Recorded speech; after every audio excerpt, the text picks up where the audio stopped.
Je vais vous demander d'accueillir Anne-Laure Bedu, qui est conseillère régionale de Nouvelle-Aquitaine, la région qui a conçu, qui a voulu Novac. Elle est déléguée au transfert, à l'innovation et à l'accélération. Anne-Laure.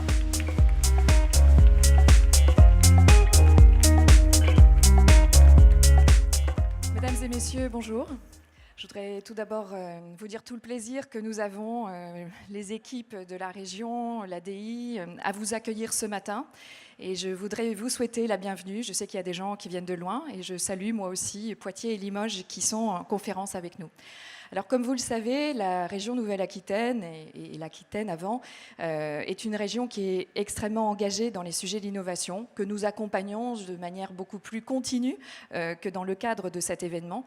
Et nous avions justement voulu un temps fort qui permette d'être un petit peu la vitrine de tout ce que nous faisons en Nouvelle-Aquitaine en matière d'innovation.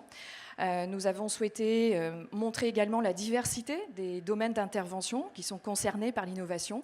Cette innovation, elle est véritablement foisonnante, elle est permanente.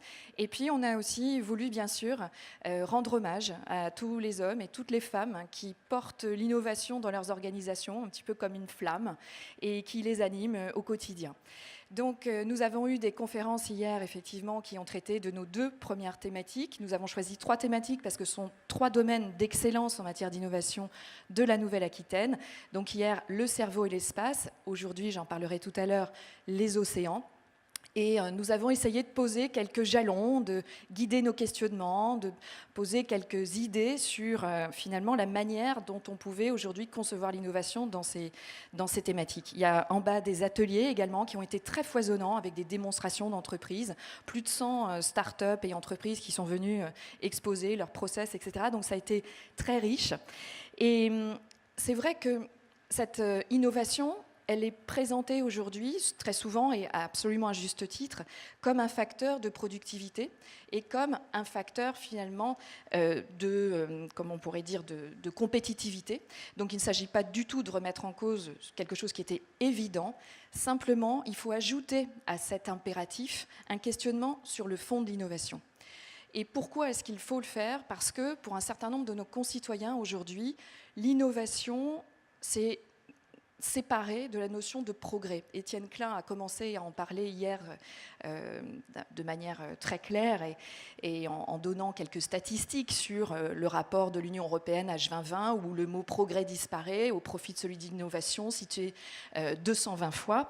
Et on est obligé finalement de comprendre comment ce découplage s'est opéré entre innovation et progrès, avec effectivement les questionnements sur l'intelligence artificielle, avec finalement le fait que pour un certain nombre de nos concitoyens, la science est devenue suspecte.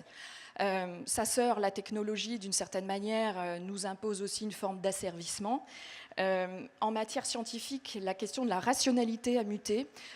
Beaucoup d'articles scientifiques expliquent comment finalement il y a aussi un découplage sur la notion de reproductibilité, sur le fait que finalement aujourd'hui on est dans des logiques de présomption, pas dans des facteurs de causalité à 100%, et ça c'est l'écologie qui fait ça à la rationalité scientifique. Et on est entré dans ce qu'on appelle l'ère de la post-vérité. Et donc, à partir de là, on a un contexte historique qui est assez exceptionnel et qu'en tant qu'opérateur public, on ne peut pas ignorer et qu'on ne doit pas ignorer. Et nous avons, je dirais, à cet égard, un devoir de vigilance. Alors, le Conseil régional, qu'est-ce qu'il peut faire en ce sens ? Donc accompagner les entreprises dans l'innovation, etc. Ça, on le fait de manière permanente et continue. Mais il peut aussi, à l'heure de ces défis, accompagner les citoyens, les entreprises, les organisations, les territoires dans leur questionnement profond, j'allais dire politique et éthique, sur le sens de l'innovation. Et donc, il s'agit pour nous de mettre l'innovation au sens du progrès humain et du progrès pour le vivant.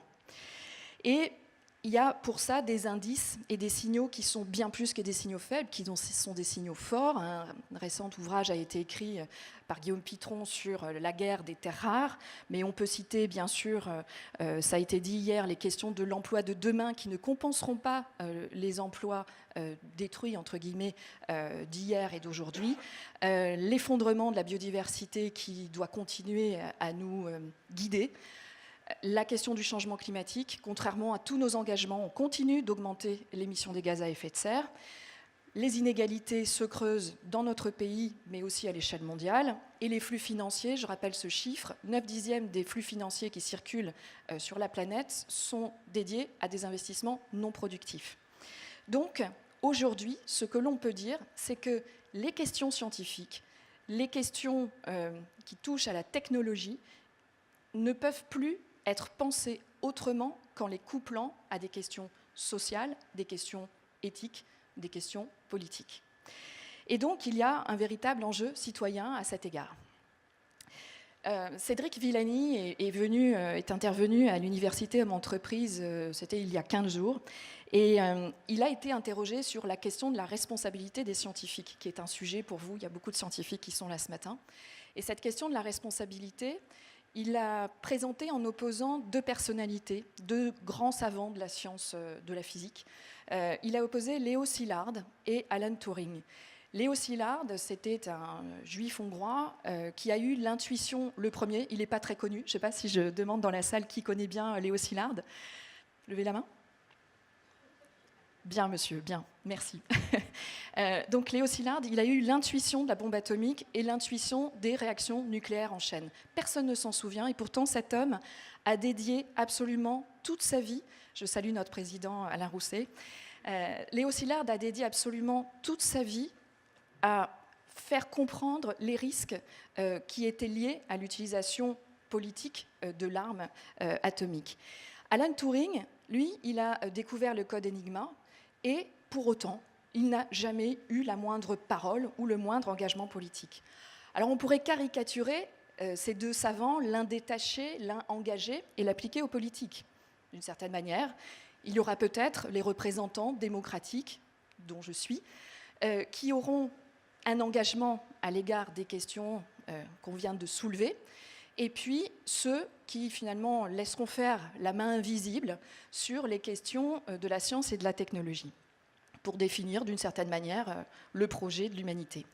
Alors moi j'ai envie de vous dire, on va faire mentir Max Weber, puisque ce sociologue en fait avait opposer l'éthique de la conviction du monde politique à l'éthique de la responsabilité des scientifiques. Et moi, j'ai envie de vous dire, il est grand temps, évidemment, que les représentants élus se saisissent de ces questions de l'éthique de la responsabilité. Donc, on va travailler deux problématiques, enfin, surtout la question de l'océan aujourd'hui. Il y aura également cet après-midi des conférences dédiées dans le cadre de l'Université du futur. Et ce que j'ai simplement envie de vous inviter à faire avec nous, c'est de construire à la fois ces questionnements, de bâtir ensemble les solutions de demain. Et on a voulu que Novac soit un lieu positif où on construit ensemble justement ce sens de l'innovation dans des projets qui soient porteurs de sens. Et en ayant conscience d'appartenir, comme dirait la philosophe Corinne Pelluchon dans son magnifique ouvrage « L'éthique de la considération », d'appartenir à un monde commun. Et je citerai également un philosophe qui est devenu un petit peu à la mode, Paul Ricoeur, qui parle de cette liaison ombilicale que nous avons avec le vivant. Je vous remercie, je vous souhaite un festival très inspirant et très stimulant. Merci beaucoup.